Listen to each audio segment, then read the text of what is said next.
Thank you, Secretary McMahon, for being here today and for your continued work in promoting student achievement and preparing the next generation to be productive citizens. We're very grateful.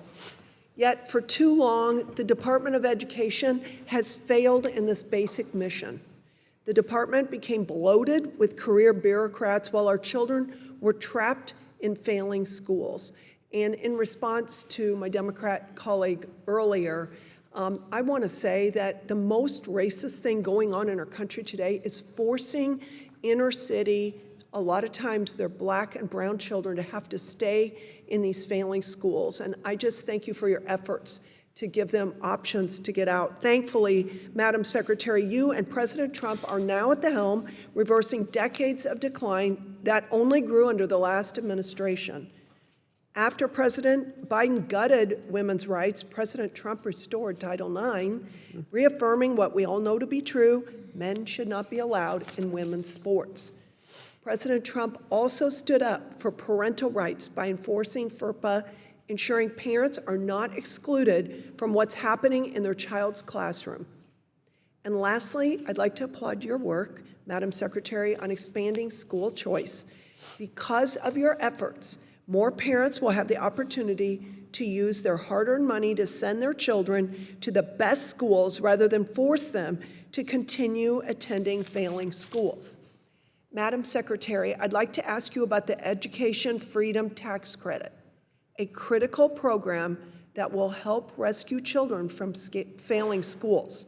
Why do you think blue state governors like J.B. Pritzker refuse to help their constituents by blocking school choice programs like these? To my understanding, this program is open and states can sign up today. Is that correct? That's correct. And I'm not quite sure why any governor would not want to opt into this program, because it's increasing the pool of money that is available, for parents to have access to through private donations. And these scholarship granting organizations, which are approved by governors in the states or their state board of education, ever how they have it set up within their state.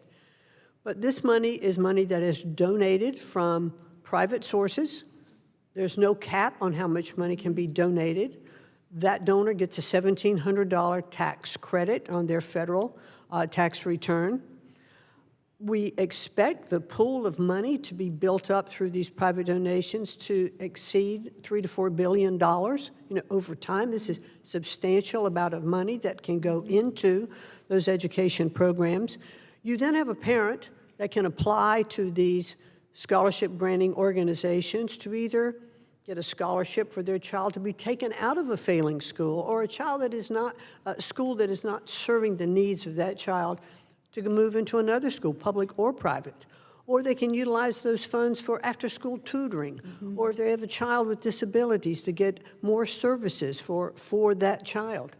So I am not quite sure why a governor would not want to avail him or herself of the opportunity for students in their states to have this program come into their states. I hear a lot of the excuses, well, I'm going to hold off, make sure there are no hidden agendas or whatever.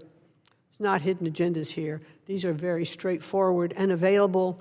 And I would hope that more of our governors, I think we have about 25, 26 governors that have already opted in. And we have a Democratic governor who did opt in, and I hope to see many more. And the governor of New York the implication was that she had opted in. She's opted in with caveats. So I think she's trying to have a foot in both camps. I'd like to see that full-on support and adoption of the program. Well, it's so good for the students, and we can only surmise why they would want, or why they wouldn't want to sign up for this. We all know that people that are illiterate are easier to control. Perhaps they are afraid they won't be able to continue the indoctrination of the children, but we appreciate the focus that you have to offer excellent education to kids and to give them options to get out of failing schools. Secretary McMahon, last year you put out guidance clarifying that FERPA prohibits school districts from concealing gender transition information from parents. You've also taken steps to investigate states and school districts that have refused to comply.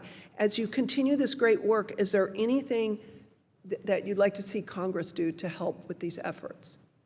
Well, I just want to make sure that we are, that we are enforcing FERPA, because parents, as I mentioned a few minutes ago, children are not the wards of government. They belong to their parents, and parents should have those rights relative to their children to opt them out of, educational programs, to opt them out of ideology programs. That should be up to the parent.